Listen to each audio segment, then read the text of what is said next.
บ่อยากให้นี่หุ่มปานใดเนาะเครือมันใหญ่พี่น้องเครือมันใหญ่มันยาวหลายนี่พี่น้องห่อแล้วเรียบร้อยพี่น้องเลยนี่เนาะพี่น้องที่ห่อแล้วก็นี้เนาะ1 เครือ2 เครือแล้วก็จะพุ่น3 เครือ4 เครือแล้วก็5 เครือนี่เนาะพี่น้องนี่ก็ใหญ่อยู่นี่เลยใหญ่อยู่เลย1 2 3 4 5 6 7 8 9 วีเครือนี่9 วีตัวเลยเครือที่2พี่น้องห่อเครือที่2เนาะเขาก็สอบปุ๋ยห่อพี่น้องเลยประหยัดงบ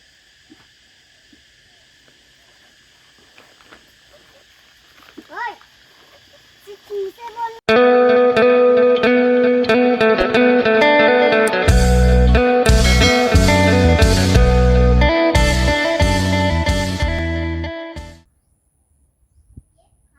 สบายดีสวัสดีพ่อแม่พี่น้องเบิดสุขุสุขคนพี่น้องมื้อนี้ก็สิมาห่อกล้วยเนาะพี่น้องบรรยากาศย่ำเสาๆพี่น้องเลยก่อนอื่นก็ฝากพ่อแม่พี่น้องกดไลค์กดแชร์กดติดตามในเด้อพี่น้องที่สำคัญก็ฝากเบิ่งโฆษณาให้แน่พี่น้องเลย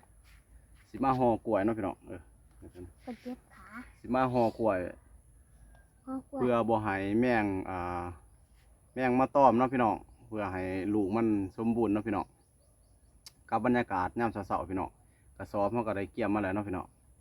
เดี๋ยวสิมาห่อกล้วยพี่น้องมื้อนี้เนาะมื้อนี้ก็ไม่มีหยังหลายพี่น้องเลยจะได้กับฝากเป็นกำลังใจให้ในเด้อพี่น้องมาสบายดีเว้ย สบายดี ได้กับฝากกดติดตามในเด้อพี่น้องฝากเป็นกำลังใจเนาะคอมเมนต์เข้ามาทักทายกันได้พี่น้องไปเบิ่งไปชมกันเลยพี่น้องเลยตอนนี้กำลังสิขึ้นเนาะพี่น้องกำลังสิขึ้นห่อพี่น้องกำลังเฮ็ดบันไดขึ้นแล้วเนาะเดี๋ยวจะขึ้นมาห่อพี่น้องเลยตกได้เนาะ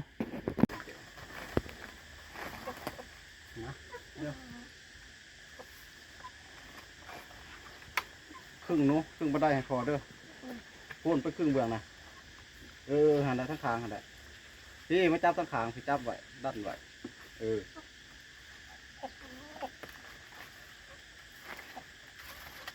เดี๋ยวประหยัดต้นทุนนะต้องซื้อหูห่อเอากระสอบหลดห่อ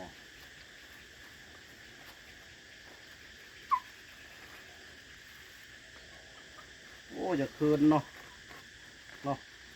วิทย์อยู่บ่ โอ้ ได้อยู่เนาะ มองเห็นอยู่ ฮะ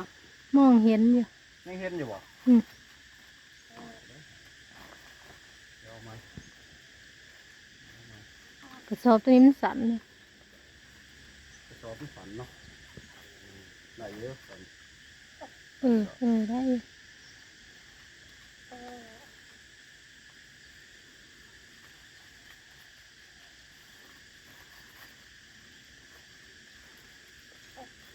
คุณตีไปถ่ายผมมันจะก็ภาพค้านเขาตีภาพกล่องมันโบดิ่งน่าจะถือมันก็ภาพค้าน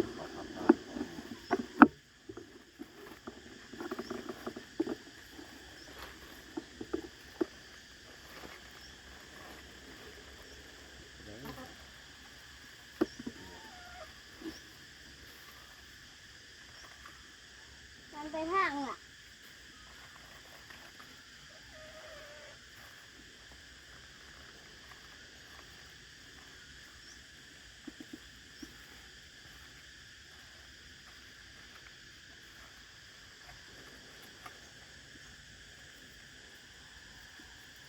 กระสอบมันเล็กหน่อย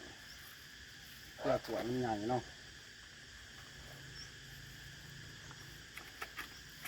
วิทย์อยู่บ่ได้อยู่เนาะ อืม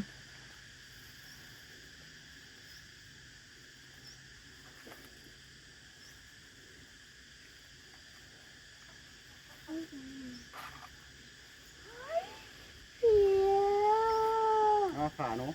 เอาขามา ค่ะ มองยางไปเอาตั้ง มีตัด มีตัดอีกค่ะ มีสระเลยล่ะ ไปนู้นก็มีตัดนะโอเคน้องพี่น้องแล้วเลยพี่น้องเอ้ยต่อยเนาะกระสอบมันอยากหน่อยอ๋อได้ละทำเดี๋ยวสิง่ายเป็นต้นใหม่พี่น้องเอ้ยเครือที่สองพี่น้องห่อเครือที่สองเนาะเอากระสอบปุ๋ยห่อพี่น้องเลยประหยัดงบ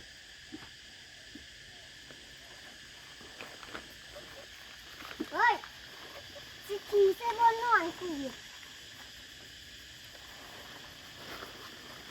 ประหยัดงบประหยัดงบ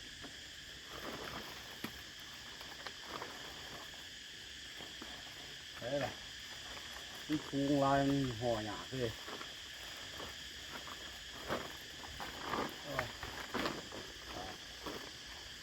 คูงลาย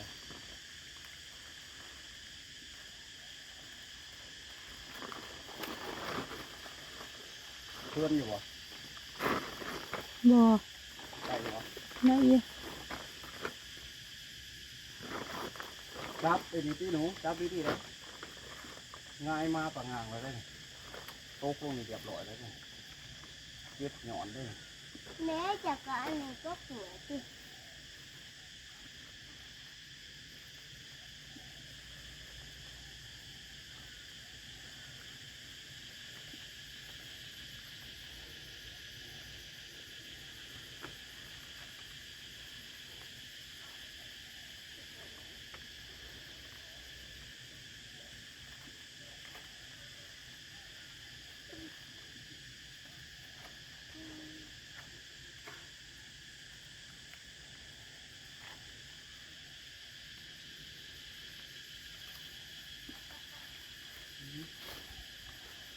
คืออยู่วะคือ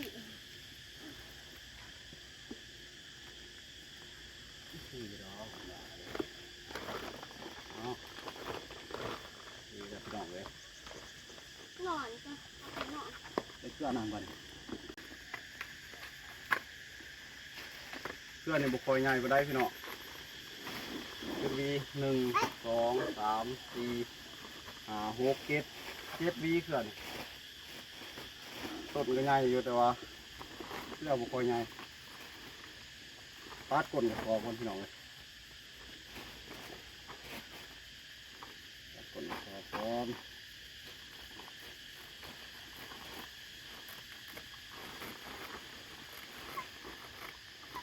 อย่าพิษอีกไก่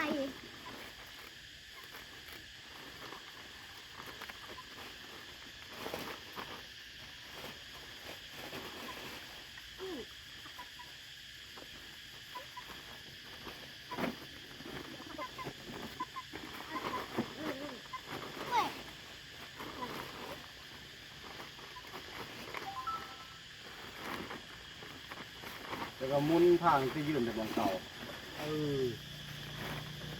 มันได้มีคนแก่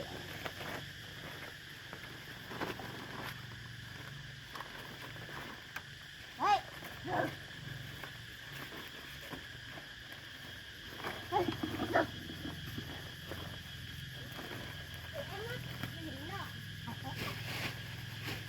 ไอ้ผงปุ๋ยอยามา คุยแล้วฮะเออ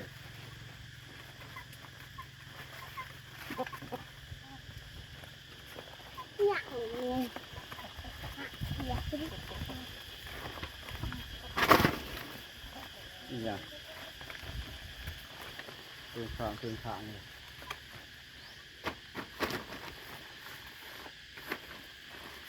เฮ้ยบอก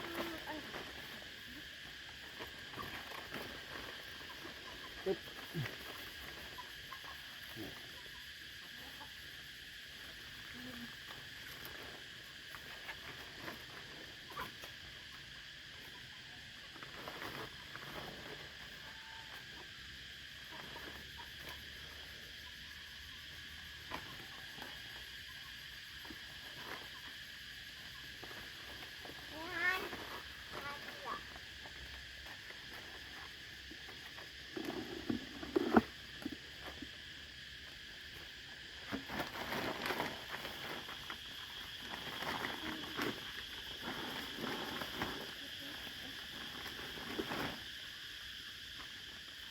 3เครือแล้วพี่น้องแค่นด้วยคุณไอตี้ถือนิ่งๆ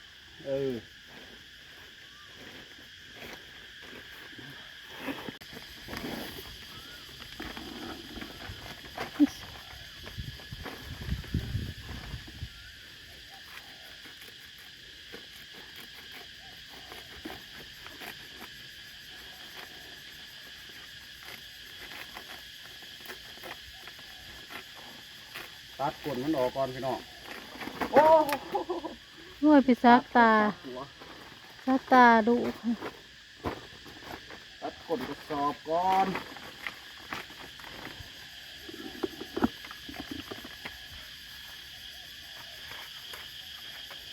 นี่ก็ใหญ่อยู่นี่ก็เลยใหญ่อยู่เลย1 2 3 4 5 6 7 8 9หวีเพื่อน9หวีตัวนี้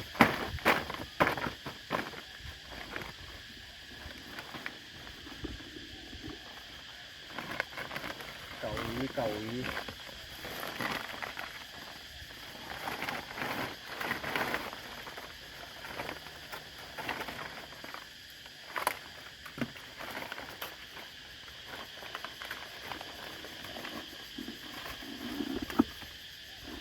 ว่าจะยุกแน่นั่นที่พอสิโตกนี่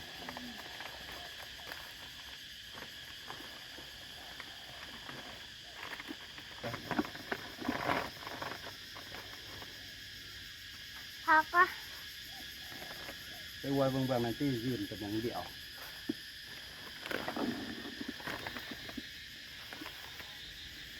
นี่เด้เนาะ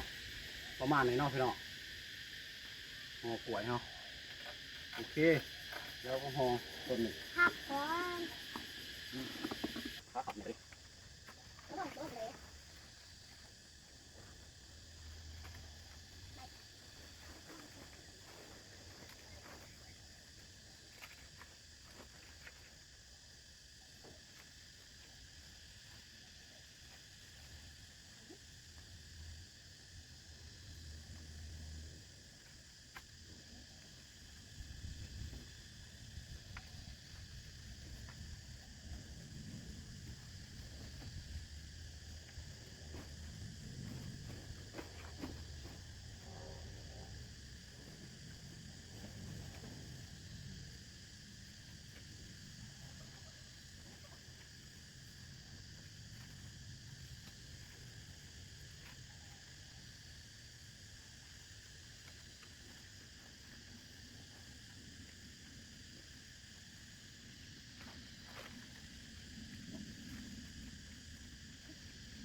แล้วเนาะพี่น้องเพื่อนี่แล้วนี่เนาะประมาณไหนเนาะโอ้กระสอบปุ๋ยคุ้มบ่พี่น้องสอบปุ๋ยหอเนาะตัวนี้ยังบ่ทันเลยนี่เดี๋ยวมือหนาตัวนี้พี่น้องแล้วก็ตัวนั้นเขาก็คุ้มเลยเนาะตัวนั้นแล้วก็ตัวนั้นเนาะแล้วก็พดแล้วก็ยังเรือเบื้องนี่พี่น้องเรือเบื้องนี่เนี่ยจะมาคุ้มตัวนี้พี่น้องไปหอเครือนี่เครือนี้แล้วก็เครือนั้นเนาะพี่น้องแล้วก็เครืออยู่พุ่นเนาะตัวนี้เอาไว้ก่อนเนาะเดี๋ยวมือหนาจะที่คุ้มตัวนี้พี่น้องคุ้มเครือนี่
แล้วเนาะพี่น้องเครือนี่ก็ดี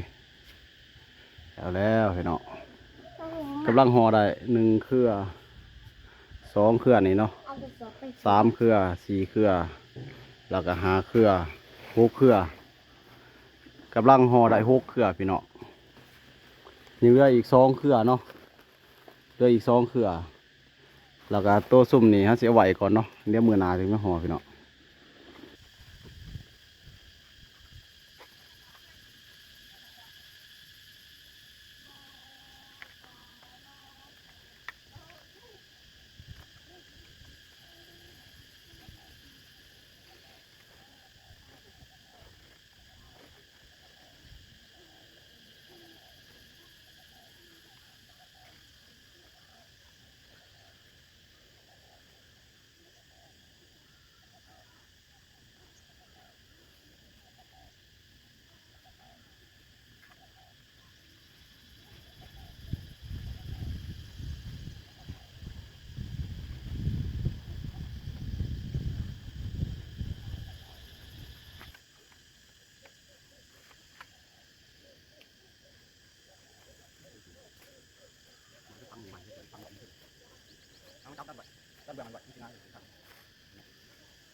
เดี๋ยวตีลังกาลงหนังเนี่ยจะพาเลยพวกนี้อยู่กันจังหลายพวกนี้เอง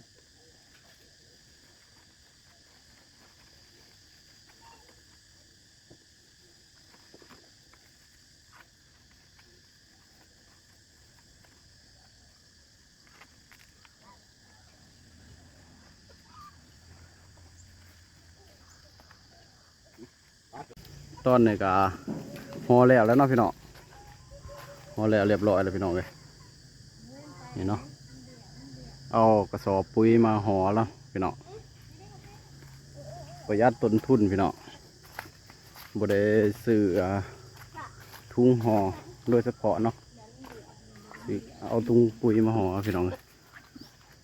นี่พี่น้องห่อแล้วเรียบร้อยพี่น้องเลยเก้าอี้นี่เอาเขาไว้ห่มเนี่ยนี่นะพี่น้องตอนนี้มันบ่อยากให้นี่หุ่มปานใดเนาะเครือมันใหญ่พี่น้องเครือมันใหญ่มันยาวหลายนี่พี่น้องห่อแล้วเรียบร้อยพี่น้องเลยนี่เนาะพี่น้องที่เอาห่อแล้วก็นี้เนาะ1เครือ2เครือแล้วก็อยู่พุ่น3เครือ4เครือแล้วก็5เครือนี่เนาะพี่น้อง5เครือแล้วก็6เครือ7เครือ8เครือ9เครือเนาะพี่น้องที่เอาห่อเนาะแล้วก็โตท่านห่อก็มีพี่น้องเดี๋ยวสิเอาไว้ให้มันได้ตัดห่วงปีออกก่อนเนาะพี่น้องเขาจังสิห่อเนาะซุ่มนั้นเนาะห่อซ้ำนี่ก่อนพี่น้องเลยพี่น้องตอนนี้ก็ห่อแล้วเรียบร้อยเนาะนี่พี่น้อง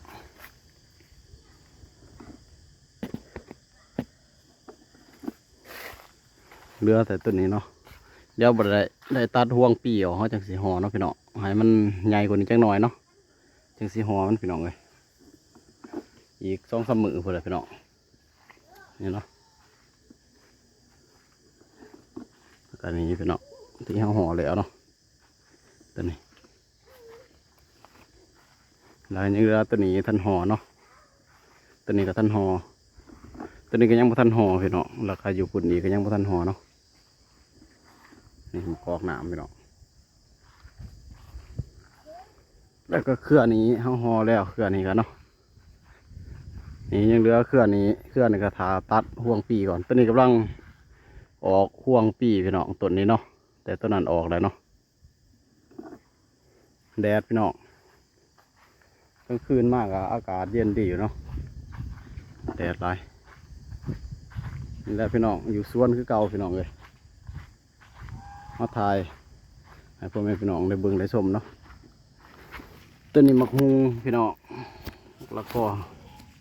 กำลังออก4 หน่วยเนาะกำลังเป็น4 หน่วยพี่น้องต้นเตี้ยเนาะมักฮุงเตี้ยพี่น้องมะเขือเทศนี่ก็ไก่กินธนัดธนีพี่น้องเลยพวกว่อมดกบ่ให้เว้าพี่น้องโอ้พี่น้องเป็นปุ่มอยู่เนาะนี่ว่าไก่มันกินสิเบิดได้เลยพี่น้องเมื่อก่อนลายกว่านี้เนาะไม่แต่หน่วยใหญ่บ่จักไก่บ่จักห่านเนาะพี่น้องเลยบรรยากาศอยู่สวนพี่น้องโอเคเนาะพี่น้องเราก็สิได้จบคลิปไว้เพียงสำนี้ก่อนเด้อพี่น้องจะได้ก็ฝากเป็นกำลังใจให้นะพี่น้องเลยฝากกดไลค์กดแชร์กดติดตามเนาะที่สำคัญก็ฝากเบิ่งโฆษณาให้เด้อพี่น้องคลิปหน้าพอกันใหม่พี่น้องเลยคลิปนี้เราจะได้จบไปเพียงเท่านี้ก่อนพี่น้องมาถ่ายบรรยากาศที่สวนให้พ่อแม่พี่น้องได้เบิ่งได้ชมคือเก่าเนาะอย่าพาเบื่อกันเด้อพี่น้อง